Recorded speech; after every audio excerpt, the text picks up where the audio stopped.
말씀은 누가복음 8장 41절에서 42절 말씀입니다. 우리 다 같이 일어나셔서 하나님 말씀 함께 읽도록 하겠습니다. 누가복음 8장 41절 42절 말씀 함께 읽겠습니다. 시작. 이에 회당장인 야이로라 하는 사람이 와서 예수의 발 아래에 엎드려 자기 집에 오시기를 간구하니 이는 자기에게 12살 된 외딸이 있어 죽어 가미러라. 예수께서 가실 때에 무리가 밀려들더라. 아멘. 이는 살아계신 하나님의 말씀입니다. 아멘. 앉으시겠습니다.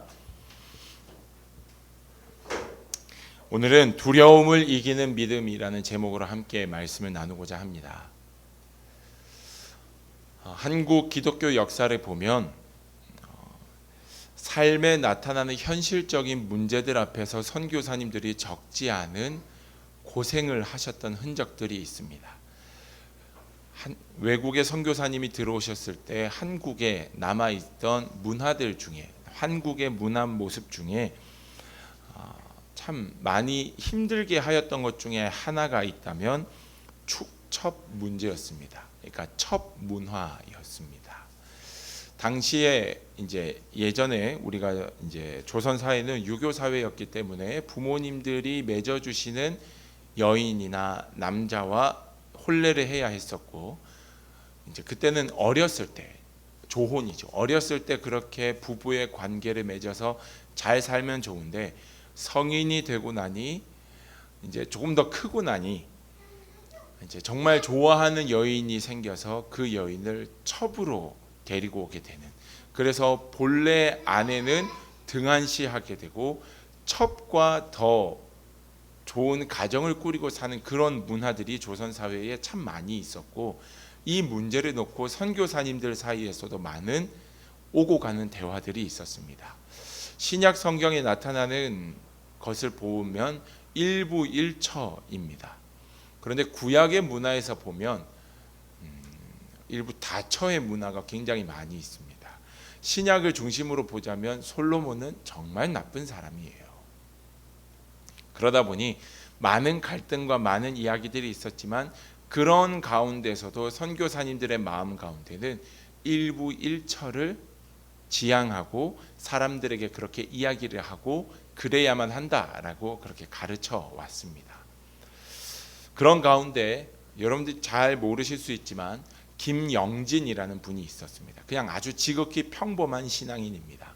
김영진이라는 분이 계셨는데 이분이 다쳐서 기독교 병원에서 수술을 하게 됨으로 인해 복음을 그러니까 받아들이게 됩니다. 예수님을 영접하게 돼요. 예수님을 영접하고 나니까 자신이 누리고 있었던 이 모든 환경들 속에 첩의 문화가 잘못됐다라는 걸 깨닫게 됩니다. 하나님 앞에 옳지 않았구나. 당시에 이 김영진이라는 사람은 서울이 본가여서 서울에는 이제 그 원래 본 부인과 딸이 있었고, 그가 내려와 있던 목포에서 또 사랑하는 여인을 만나서 그 여인과 자녀를 두고 있는, 결혼해서 자녀가 두고 있는, 그러니까 본 부인은 서울에 있고 자기와 함께 생활하고 있는 첫 두 번째 부인은 목포에 있어서 그곳에서 생활하고 있었던 게 이 김영진이라는 이분의 삶이었습니다. 하나님의 말씀 앞에서 내가 정말 하나님을 제대로 믿어야 되겠다라는 결단을 하고 자신의 첩에게 찾아가서 그러니까 이야기를 합니다. 내 모든 재산을 다 주겠다. 내 자녀들을 양육하는 양육권 또한 내가 포기하겠다. 나와 이혼해달라. 처음에 이걸 받아들일 수 없었던 이 김영진이라는 이 분의 첩이 되는 이 두 번째 부인이시죠. 첩은 있을 수 없는 일이라고 이야기하며 칼을 들고 쫓아와서 김영진을 살해하려고 했습니다. 그래도 김영진 씨는 마음을 돌이키지 않았습니다. 하나님을 믿기로 한 이상 내가 제대로 한번 믿어봐야 되겠다라고 믿고 첩을 등한시하고, 이제 첩을 못 본 척, 첩 근처로 가지도 않고 본 부인을 목포로 내려오게 했습니다. 그리고 본 부인과 함께 생활을 하며 첩을 멀리하고 본 부인과 함께 살아가니 첩이 처음에는 너무 미워하고 시기하고 막 이러다가 5년이라는 시간 동안 정말 첩에게 할 얘기가 있고 무슨 뭐 나눌 얘기가 있으면 딸을 불러다가 얘기할 만큼 철저하게 그렇게 하나님 말씀 앞에 바른 길을 살도록 노력하고, 사실 본부인에 대한 애정이 있었겠습니까? 거의 없죠. 말라버렸죠.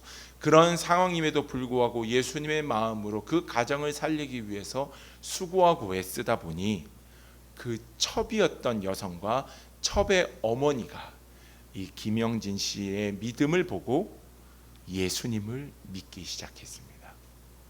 그런 아름다운 일들이 나타나는 모습이 그 가정 가운데, 그리고 뒤에는 이 김영진 씨가 본부인과 함께 순천으로, 전남 순천으로 이사 가게 되었는데, 그 뒤로는, 그때는 이미 장로님이라는 직분을 받으신 상태였어요. 내가 장로로서 하나님의 이름을 가리울 만한 일을 절대 해선 안 되겠다라고 해서 목포 땅 근처도 가지 않았다라고 합니다.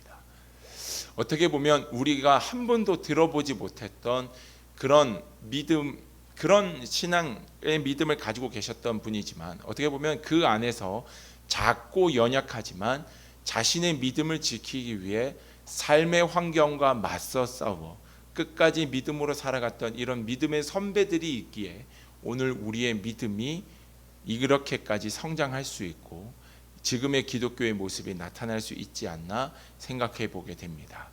여러분, 영상 유튜브에서 보시면 부산에서 얼마 전에 있었던 98 그 부흥, 그 해운대 바다에서 있었던 연합 부흥 집회 영상을 보실 수 있습니다. 정말 콘서트 같은 느낌이 없지 않아 있지만 그곳 가운데 살아계신 하나님을 경험할 수 있습니다. 한번 찾아서 보셨으면 좋겠어요. 이찬수 목사님이 나와서 첫사랑을 회복해야 된다라는 이 말씀을 던질 때 제게 하시는 말씀 같았어요. 제가 고향이 부산이잖아요. 추석 때 저거 하지, 그럼 나도 갔을 텐데, 막 이런 생각이 들 만큼 굉장히 아쉽기도 했습니다. 하나님은 지금도 살아계신 하나님이시고 하나님의 사람을 찾고 계신 줄 믿습니다. 그 하나님의 사람은 부유하고 강건한 사람이 아니라 하나님을 향한 신실한 믿음 안에 서 있는 사람인 줄로 믿습니다. 우리는 늘 믿음 안에 서 있다라고 얘기합니다.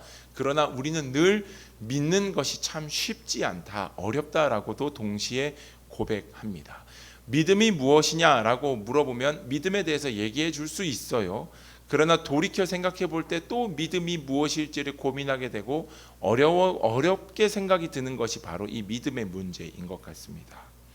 오늘 말씀의 본문에는 여러분들이 잘 알고 있는 회당장 야이로라는 사람이 나옵니다. 예수님께서는 이 야이로에게 50절 말씀에서 보면 두려워하지 말고 믿기만 하라라고 얘기하시면서 그에게 믿음이 무엇인지를 얘기해 주고 계십니다. 이 야이로의 모습을 통해 우리에게 말씀하고 계신 믿음, 하나님이 우리에게 말씀하시는 믿음은 무엇일까? 우리의 믿음은, 오늘을 살아가는 우리의 믿음은 어떤 믿음이 되어야 될지를 함께 보았으면 좋겠습니다. 오늘 본문은 우리가 잘 알고 있는 회당장 야이로입니다. 이 야이로에게는 12살이 된 외동딸이 있었습니다.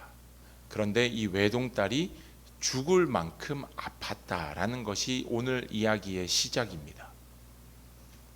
죽을 만큼 아팠대요. 죽을 만큼 아파본 분들은 아시겠지만 정말 아프죠. 그걸 바라보고 있는, 자녀가 아픈 걸 바라보고 있는 엄마와 아빠의 마음은 진짜 더 찢어집니다. 아무리 좋게 생각하려고 해도 좋게 생각할 수 없습니다. 자녀가 아픈 순간에는 내 믿음이 이거밖에 안 됐나라는 생각이 들 만큼 처절해지는 게 부모의 마음입니다. 야이로도 그랬을 것 같습니다. 12살 된 딸이라면 얼마나 이뻤겠습니까? 자녀들이 이렇게 바깥에서 들어오는 부모님을 향해서 어서 오세요, 다녀오셨어요, 인사하는 것만 봐도 이쁜데 그 사랑하는 딸이 누워서 일어나지 못하고 있다면 이 아버지가 해보지 않은 것은 없을 것입니다. 그가 아버지로서 할 수 있는 최선을 다해 보았음에도 불구하고 그 딸을 고칠 수 없자 수소문하고 수소문한 끝에 야이로가 누구에게로 가게 되느냐? 예수님께 가게 됩니다. 그리고 예수님 발 아래 엎드려 예수님께 도움을 요청하게 됩니다. 예수님은 그러한 야이로의 진정성을 보셨는지 야이로의 집을 향하여 발걸음을 돌리시게 됩니다. 옮기시게 되는 그 과정 속에 아마 야이로의 마음은 기쁨으로 가득 찼을 거예요. 야, 됐다. 예수님이 가시니까 진짜 됐다라는 그런 믿음으로 가득했을 겁니다.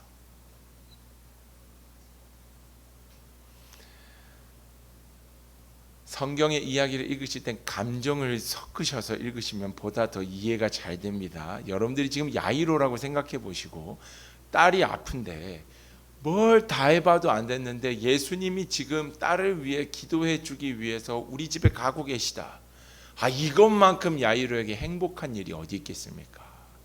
됐다 싶었을 거예요. 그렇게 예수님과 함께 가고 있는데 중요한 게 그 뒤에 누가 나타나느냐? 우리가 잘 알고 있는 12년간 혈루증을 앓아온 여인이 중간에 나타나게 됩니다. 12년간 혈루증을 앓아온 이 여인이 무리 속을 뚫고 들어가서 예수님의 옷자락을 만집니다. 예수님의 옷만 만져도 나을 것 같다라는 믿음으로 예수님의 옷자락을 만지게 되고 진짜 그 자리에서 깨끗함을 입습니다. 그런데 예수님께서 여기서 문제가 되는 건 가시던 길을 멈춰서서 누가 내 몸에 손을 댔는지를 물으십니다. 제자들은 정말 많은 사람들이 예수님을 만지고 있었기 때문에 그들 중에 하나일 겁니다. 예수님은 아니다. 누군가 내 몸을 만졌고 내게서 능력이 빠져나갔다라고 얘기하시며 누군지를 찾고 있어요. 그리고 이 여인은 더는 숨길 수 없을 것 같아서 자신이 예수님을 만졌다라고 얘기하며 이제 누가복음 8장 47절 말씀에 이렇게 말합니다. 여자가 스스로 숨기지 못할 줄 알고 떨며 나와 엎드려 그 손댄 이유와 곧 나은 것을 모든 사람 앞에서 말했대요. 지금 야이로의 집으로 가던 중에 이런 일이 일어난 거예요. 예수님이 그러니까 조금이라도 빨리 가서 딸을 만져주시면 좋겠는데 예수님이 가시던 길을 멈추고 이 혈루증 걸린 여인과 대화를 나누는 겁니다. 게다가 이 여인이 손을 댄 이유와 곧 나은 것, 이 모든 것들을 사람들 앞에서 말했답니다. 자, 여러분 우리 남자분들에게 한번 여쭤보겠습니다. 이 여성이 자기가 왜 아팠는지, 어떻게 해서 이 병이 걸리게 되었으며 자기가 어떻게 해서 예수님을 만지게 되었고 예수님을 만진 뒤에 자신에게 어떤 일이 일어났는지에 대해서 이야기를 했대요. 그러면 우리 남성분들이 생각했을 때 이 여성이 이 혈루증 걸린 여인의 말이 많았을까요? 짧았을까요? 자, 우리 여성분들에게 물어보겠습니다. 손을 댄 이유와 곧 나은 것까지도 얘기했대요. 이유도 얘기하고 결과까지 얘기했대요. 그럼 이 여인이 할 말이 많았을까요? 굉장히 많았을 것 같아요. 내가 12년 전에 갑자기 하혈을 했는데부터 시작해서 이 하혈이 멈추지 않아서 어디 병원에 갔었는지까지 말이 많았을 것 같아요. 그 말이 많은 만큼 회당장 야이로의 마음은 어땠을까요? 속이 타들어가요. 속이 타들어가는 그 상황 속에 성경은 말합니다. 아니나 다를까 예수님이 아직 말씀하실 때, 예수님이 아직 말씀하고 계실 때 야이로의 집에 한 사람이 와서 얘기하는 것이 딸이 죽었다라고 말하더라는 거예요. 여러분, 이 야이로, 회당장 야이로의 마음이 어땠을까요? 혈루증 걸린 여인이 고침받은 건 아주 복되고 나이스한 일이에요. 좋은 일이에요. 찬양하고 하나님의 이름을 높여야 하는 일이에요. 그런데 회당장 야이로의 입장에서 봤을 때 이 일은 절대 반갑지 않았을 거예요. 왜냐하면 이 여인이 여기에 껴들지만 않았어도 예수님이 누가 막는 이가 없이 그냥 바로 다이렉트로 우리 딸에게만 갔었어도 딸이 고침을 받았을 텐데 전혀 반갑지 않았을 거예요. 여러분, 회당장 야이로는 회당장이라는 이 직분은 유대인들 사이에서도 말씀을 가르치는 선생님이에요. 율법 선생님이었다고요. 그러면 지위와 직분도 있는 사람이에요. 게다가 유대인으로서 예수님에게 나와서 무릎을 꿇고 부탁한다라는 건 자신이 평생을 가르쳐오고 믿어왔던 그 모든 것들을 부정하는 것과 마찬가지예요. 그러한 상황 속에서도 그럼에도 불구하고 딸을 위해서 모든 것들을, 아버지로서 할 수 있는 것들을 다 했는데, 마치 시편 37편 5절에 우리가 잘 아는 이런 말씀이 있죠. 내 길을 여호와께 맡기라. 그를 의지하면 그가 이루시고. 아마 회당장 야이로는 이 말씀도 알았을 거예요. 왜냐하면 율법에 능한 자였으니까, 하나님의 말씀을 누구보다도 알았던 자이니까. 다윗이 이런 고백을 했던 것을 기억하고 할 수 있는 모든 것들을 다해서 모든 것들을 여호와께 맡기고 예수님 앞에 나와왔는데, 그 결과는 사랑하는 딸이 죽었다라는 것. 게다가 자신이 노력한 결과가 잘못돼서가 아니라 자신이 노력하여서 예수님이 가고 있는 찰나에 생각하지도 못했던 이 여인이 껴들어서 내 모든 계획이 파토가 났다. 내 모든 계획이 수포가 되었다. 이렇게 본다면 회당장의 마음, 이 아버지의 마음은 찢어질 듯이 아팠지 않을까 생각이 듭니다. 여러분들이 회당장이라면 이 여인에게 무슨 얘기를 했을 것 같습니까? 제가 회당장이잖아요. 이 여인의 어깨를 붙들고 축하합니다 라고 하면서 울었을 것 같아. 너무너무 화가 날 것 같아요. 이 말씀을 이해를 돕고자 다니엘의 말씀을 잠깐 보길 원합니다. 다니엘 3장 말씀에서 보면은 느부갓네살 왕이 금신상을 세우고 모든 사람들에게 그 금신상 앞에 절하라고 이야기합니다. 이때 우리가 잘 알고 있는 다니엘의 세 친구 사드락, 메삭, 아벳느고가 절을 하지 않습니다. 여러분, 사드락, 메삭, 아벳느고라는 이 이름이 바벨론식의 이름입니다. 원래 이스라엘식의 이름은 하나냐, 미사엘, 아사랴입니다. 우리가 사드락, 메삭, 아벳느고를 너무 잘 얘기하는데 아무튼 그게 바벨론식의 이름이에요. 사드락, 메삭, 아벳느고가 그 금신상 앞에 절하지 않습니다. 느부갓네살 왕이 한 번 더 기회를 줘요. 너 한 번 더 절해라. 절 안 하면 니네 다 죽는다. 사드락, 메삭, 아벳느고는 절하지 않습니다. 불 속에 던져버리겠다라고 해도 절을 하지 않습니다. 여러분, 솔직하게 생각해 보십시오. 이거 대단한 믿음 아닙니까? 아니, 목숨이 오고 가고 있는 상황 속에서 하나님 편에 선다라는 거, 여러분 그렇게 하실 수 있습니까? 제가 사드락, 메삭, 아벳느고라면 절하고 기도할 거예요. 절하는 척하면서 하나님 제발 이 땅에 하나님의 땅에, 저는 이렇게 할 것 같아요. 이게 치사해서가 아니라 목숨이 오고 가고 있는 문제잖아요. 그런데 사드락, 메삭, 아벳느고는 절대 굽히지 않습니다. 이건 진짜 대단한 믿음이고, 우리가 생각했을 때 이 정도 했으면 하나님이 구해 주셔야 하는 거 아닙니까? 여러분 어떻습니까? 이 정도로 정말 열심히 하나님을 사랑하고 하나님 앞에 믿음으로 살아가는 자가 내 주변에 있다면 하나님 그 사람을 도와주셔야 되는 거 아닙니까? 그 사람만큼은 잘 되게 해주셔야 되는 거 아닐까요? 그런데 우리가 알고 있지만 사드락, 메삭, 아벳느고는 풀무불 속에 던짐을 당하게 됩니다. 게다가 그 불을 평소보다 7배나 더 뜨겁게 했대요. 심지어는 그 불 주변에 다가갔던 사람까지도 그 불에 휩싸일 만큼 그 불을 뜨겁게 하고 그 불에 던짐을 당했대요. 여러분, 이건 죽은 거예요. 죽임을 당한 거라고요. 끝난 거예요. 더 이상의 기대를 할 수 없는 끝을 그들은 경험하게 된 거라고요. 하나님을 끝까지 믿은 자의 마지막의 모습이 그러한 모습이 되었다라는 것. 이 다니엘의 이야기를 가리켜서 제가 예전에도 한번 소개했던 것 같은데, 불의한 시대의 순결한 정의라는 책이 있습니다. 그 브라이언 채플이 쓴 그 불의한 시대 순결한 정의라는 책에 보면 이 다니엘의 세 친구 사드락, 메삭, 아벳느고의 믿음을 가리켜서 그들의 믿음은 원하는 결과를 확신하는 믿음이 아니라고 이야기했습니다. 여러분 잘 들으세요. 내가 이루고 싶고 내가 원하는 결과가 내 속에 이루어질 것이다라는 확신을 믿는 것이 아니었다라고, 그렇게 사드락, 메삭, 아벳느고의 믿음을 평가합니다. 믿음이란 원하는 결과에 대한 흔들림 없는 확신이 아니라 세상을 주관하시는 하나님에 대한 믿음, 하나님에 대한 확신이다. 내가 간절히 원하는 것이 될 것이다의 믿음이 아니라고요. 그래서 다시 띄워주실까요? 그래서 뭐라고 말하냐면 믿음은 하나님을 향한 신념의 크기를 신뢰하는 것이 아니다.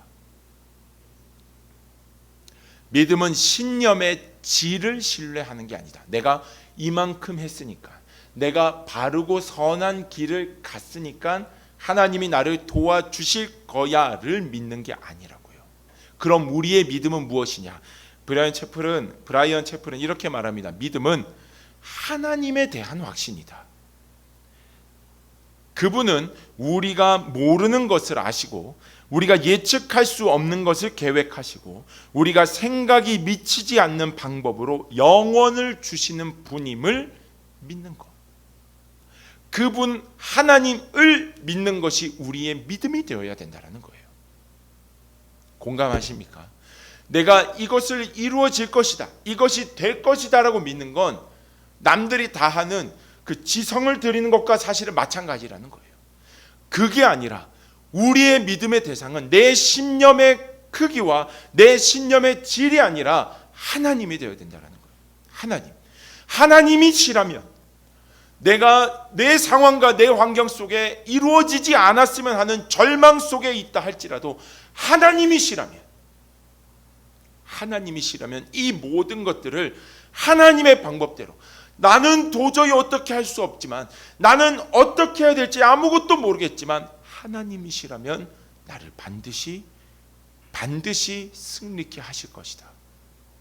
이 믿음이 사드락, 메삭, 아벳느고의 믿음이었다라는 것입니다. 자, 이 믿음 가지고 다시 오늘의 본문을 보기를 원합니다. 오늘 본문의 야이로는 모든 것들이 끝났다라고 생각했어요. 모든 것들이 끝났다. 왜냐하면 딸이 죽었으니까. 딸이 죽었다라는 소식을 가지고 오는 이 종도 더 이상은 예수님을 피곤하게 하지 말라고 얘기했어요. 모든 사람들도 딸이 죽었다라고 얘기했고, 야이로도 이제는 포기하려고 하고 있는 그때의 예수님의 말씀은 믿기만 하라는 거였어요. 믿기만 하라. 너의 방법이 다 끊어졌지, 네가 할 수 있는 것 이제 아무것도 없지, 포기하고 싶지, 믿기만 해. 왜냐? 그때가 아무것도 할 수 없다라고 생각이 되는 그때가 하나님의 때라는 것입니다. 내가 포기하고 내가 내려놓고 하나님 앞에 정말 두 손 두 발을 다 들게 되는 그때에 우리는 비로소 여전히 살아 역사하고 계신 하나님, 여전히 우리의 삶 가운데 놀라운 기적을 베푸신 하나님, 나도 어찌할 수 없는 그 인생의 문제를 돌파하게 하시는 능력의 하나님을 경험할 수 있다는 것입니다. 그래서 예수님은 믿기만 하라고 하셨어요. 믿기만 하라. 그런데 우리의 믿음의 가장 큰 방해 요소가 되는 걸 예수님은 한 가지 더 말씀하시면 믿기만 하라고 하셨어요. 50절 말씀 보실까요? 우리가 이것을 믿고 싶어요. 하나님을 정말 잘 믿고 싶은데 뭐가 문제가 되냐면, 이 믿음을 가지는 데 있어서 가장 큰 문제가 되는 게 무엇이냐? 두려움이라는 것. 그래서 예수님은 무엇하라? 두려워하지 말고 믿기만 하라. 두려워하지 마라. 제가 가끔 웃자고 하는 얘기인데 하나도 많이, 여러분들 다 인상 속에 계시면 가끔 놀랄 때가 있습니다. 지금은 웃자고 하는 얘기예요. 어느 한 여성이 저녁 시간이 되어서 집에 가고 있는데 뒤에서 차 한 대가 쫓아오고 있는 겁니다. 차 한 대가 쫙 조용히 쫓아오고 있는 겁니다. 두려운 마음에 빨리빨리 걸어갔는데 그 골목길, 그 빨리빨리 걸어가는 그 뒤로 그 트럭이 계속해서 쫓아오는 겁니다. 심지어 가치가 전혀 막 이러면서 쫓아오는 겁니다. 가치가 전혀. 그 막 들으니까 막 이 여성이 막 혼란스러워요. 막 어찌할 바를 몰라. 점점 소리가 다가오고 있어. 무서워서 소리 지르면서 주저앉았어요. 그 같이가 처녀하던 그 차가 자기 앞으로 지나갔어요. 정신을 차리고 잘 들어보니 갈치가 1,000원, 갈치가 1,000원이었대요. 여러분, 두려움이라는 건 우리의 눈앞에 보여지는 문제가 두려움으로 다가옵니다. 그런데 현실의 두려움보다 더 문제가 되는 것이 무엇이냐면 마음의 두려움입니다. 두려움은 마음의 문제라는 거예요. 내 삶에 나타나는 문제가 작다라는 것이 아닙니다. 그러나 그 현실이 내게 안겨다 주는 두려움보다 내 마음에서 비롯된 두려움이 그 현실의 문제를 더 두렵게 보이게 만든다라는 거예요. 우리가 잘 알고 있는 마치 그 본문과도 같습니다. 이스라엘 백성들이 가나안 땅에 들어가기에 앞서서 12정탐꾼을 보냅니다. 12정탐꾼이 가나안 땅에 가서 보고 온 것을 보고할 때에 그 가나안 사람들은 너무나도 크고 그 사람들에 비해서 우리는 누구 같다라고 얘기하냐면 메뚜기 같다라고 얘기해요. 이걸 가리켜서 몇몇 목사님들이 몇 년 전부터, 그러니까 오래됐죠. 사실 오래되긴 했는데 메뚜기 컴플렉스라는 말을 만들어내셨어요. 메뚜기 신드롬이라고도 합니다. 이게 뭐냐면 내 눈앞에 보여지는 문제보다 내 심리적인 것들로 인해서 내 눈앞에 보여지는 모든 것들이 너무나도 커 보이고 나 자신은 너무 초라해 보이는 거예요. 이게 메뚜기 컴플렉스, 메뚜기 신드롬. 그 문제가 없다는 게 아니에요. 근데 그 문제가 너무나도 커 보이고 그 문제 앞에 나는 너무나도 초라하게 보이는 것. 이게 두려움이라는 겁니다. 우리의 마음에서부터 비롯된 두려움의 문제는 우리의 현실의 두려움을 극대화시킵니다. 절대 할 수 없게 여겨지게 만든다라는 거예요. 예수님은 이 두려움을 몰아내라. 이 두려움을 갖지 마라.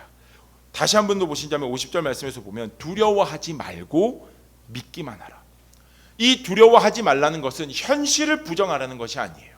현실의 두려움은 여전히 너희들 눈앞에 있지만 그 현실의 두려움보다 하나님이 크신데 하나님을 바라보지 못하게 하는 내 마음의 두려움의 문제들을 끊어내 버리라는 거예요. 두려움이라는 것이 우리의 마음에 들어올 수 있지만 이 두려움이 우리의 마음에 들어왔을 때에 우리의 마음속에 둥지를 트고 눌러앉게 만들지 말라는 거예요. 떨쳐내 버리라. 그 두려움을 떨쳐내 버려야 무엇이 보이느냐? 하나님이 보인다. 일하고 계시고 역사하고 계시고 여전히 살아계신 하나님이 그때야 비로소 보이기 시작한다. 그러니 두려워하지 말고 믿기만 하라. 우리가 반드시 떨쳐내 버려야 되는 것이 바로 이 두려움의 문제라는 거예요. 사랑하는 여러분, 우리가 하나님 안에서 믿음으로 살아가고 더 온전한 믿음을 갖기를 원하지만 이 두려움의 문제는 사실 정말 크게 우리를 뒤흔들고 어렵게 만드는 문제입니다. 부탁드리기는 이 두려움의 문제로부터 자유케 되는 은혜가 여러분들에게 있게 되기를 축복합니다. 실패할 것, 좌절할 것, 절망한 것을 미리 생각하고 예측해서 두려워하지 마세요. 사실 이건 저에게 하는 이야기예요. 제가 이번에 그 추석 기간 동안에 거의 1000km 가까이 운전을 했습니다. 여기서 부산 가는데 400km 조금 넘게, 부산에서 부여 가는데 거의 400km, 한 370km, 그리고 부여에서 서울 올라오는 데까지 다 해보니까 거의 1000km가 돼요. 900 얼마, 막 970, 980 뭐 이렇게 돼가지고 아무튼 거의 1000km 가까이 운전했습니다. 부산에서 부여를 갈 때 예전에 저희가 한번 차가 너무 막혀서 저희 아내가 그러니까 저희가 정말 도로에 갇혀서 그 마산에서 넘어가는 그 터널을 지나가야 되는 그때에 너무너무 막혀요. 거기는 1년 365일이 막히는 곳인데 그 명절 기간에 너무 막혀서 거기에 있다가 정말 저도 소변이 너무 마렵고 하유리를 임신하고 있었던 저희 아내도 화장실이 너무 가고 싶어서 막 찾다가 저기 앞에 교회가 보여서 아내 먼저 뛰어가라고 해가지고 교회 가서 볼일 보고 와서 볼일 보고 나왔는데도 제가 그 자리였어요. 저희 아내가 운전대를 잡고 제가 막 다시 또 교회 뛰어가서 볼일 보고 생쇼를 다 했어요. 그 아픔이 있어요. 그러니까 내가 다시는 그 길로 가지 않으리. 다시는 그 길로 가지 않으리 하고 제가 조금 돌아서 다른 길로 갔는데 부산에서 부여 가는데 8시간을 갔어요. 서울에서 부산 가는데 달려서 4시간 20분 만에 갔는데 부산에서 부여 갈 때 8시간을 갔어요. 주님이 나를 부르시면 내가 지금이라도 가고 싶은 마음이 들었어요.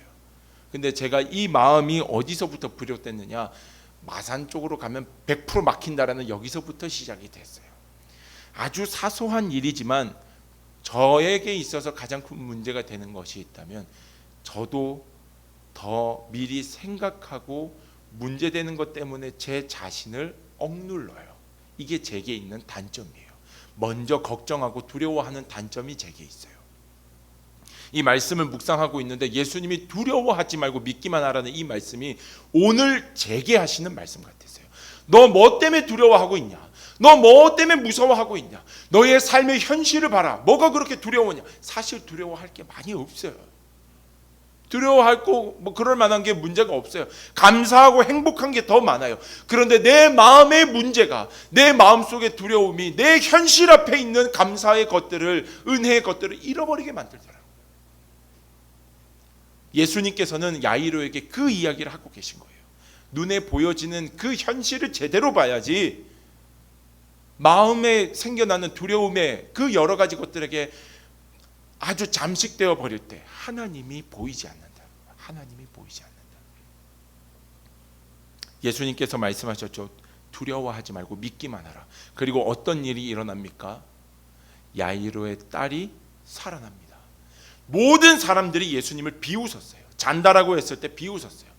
의사가 와서 진맥을 해봐도 봐도 죽었는데 그를 향해서 잔다라고 얘기하는 예수님이 진짜 기가 안 찼어요. 게다가 예수님은 목수시잖아요. 예수님은 의사가 아니시잖아요. 목수가 하는 말이 진짜 기가 안 찼을 거예요. 여기 와서 제가 설교를 하고 있는데 갑자기 스님이 와서 하나님께서 말씀하시고 이런 얘기하면 기가 안 찰 거예요. 똑같은 상황이에요. 예수님이 아파 죽어 있는 이 야이로의 딸을 향해서 잠을 잔다. 진짜 콧방귀 낄 일이에요. 그런데 중요한 건 이 아이가 살아났다라는 겁니다. 오늘 본문에서는 그냥 살아났다를 얘기하지만 같은 본문을 다루고 있는 마태복음의 말씀에서는 이 살아남으로 인해서 어떤 일이 일어나느냐, 마태복음 9장 26절에 보니까 그 소문이 그 온 땅에 퍼져나갔다라고 되어 있어요. 마가복음 말씀에는 사람들이 곧 크게 놀라고 놀랐다라는 걸 2번 썼다라는 건 진짜 깜짝 놀랐다라는 거예요. 이들이 하나님이 누구신지, 예수 그리스도가 누구신지를 깨달아 알게 되었다라고. 예수님께서는 사실 이것까지도 계획하고 보신 것임을, 어떻게 보면 이 상황을 통하여서 이 예수님을 비웃고 있었던 모든 자들을 향해 하나님이 누구시며 예수 그리스도가 누구신지를 똑똑하게 보여주는 장면이 바로 이 부분이었다라는 것입니다. 말씀을 정리하겠습니다. 사랑하는 여러분, 오늘 우리는 이 말씀을 통해 우리의 믿음이 어떤 믿음이 되어야 되는지를 다시금 기억할 수 있기를, 되돌아볼 수 있고 우리의 믿음이 바른 믿음 되기를 소망하며 기도할 수 있기를 축복합니다. 넘겨주실까요? 믿음은 어떤 것이 바로 믿음이냐? 믿음은 하나님을 향한 신념의 크기와 신념의 질을 신뢰하는 것이 아니다.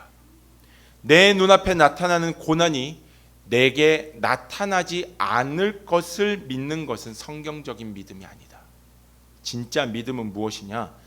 하나님에 대한 확신. 노란 거 읽어보실까요? 뭐라고 얘기하고 있죠? 하나님에 대한 확신. 고난이 오지 않을 것,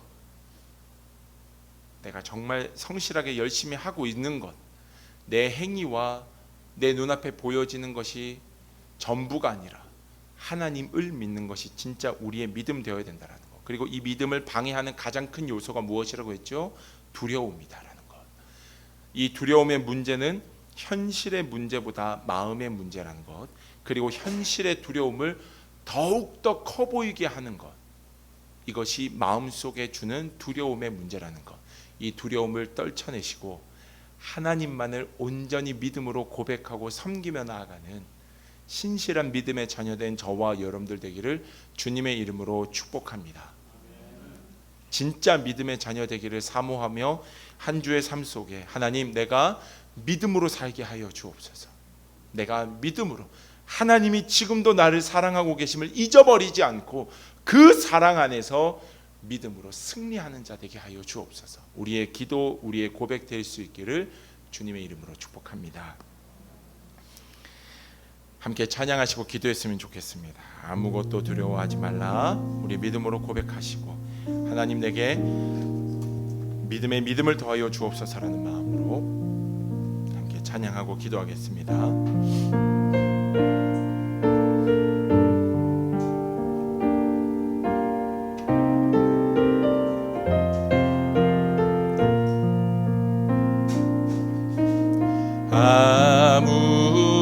아무것도 두려워 말라. 주나 하나님이 지켜주시네. 놀라지 마라. 겁내지 마라. 주님 나를 지켜주시네. 아무것도 두려워 말라. 아무것도 두려워 말라. 주 나의 하나님이 지켜주시네. 놀라지 마라. 겁내지 마라. 주님 나를 지켜주시네. 내 맘이 힘에 겨워 내 맘이 힘에 겨워 지칠지라도 주님 나를 지켜주시네.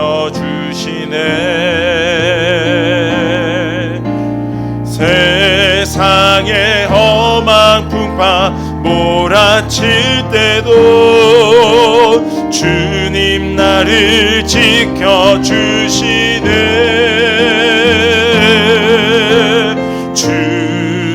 주님은 나의 산성. 주님은 나의 요새.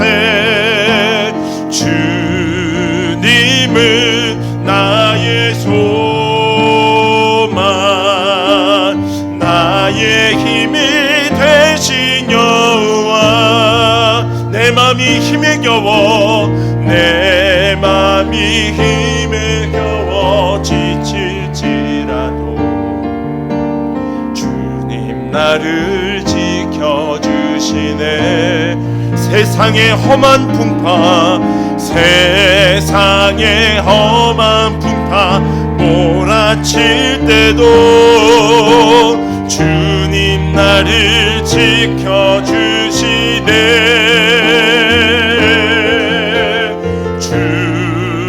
주님은 나의 산성.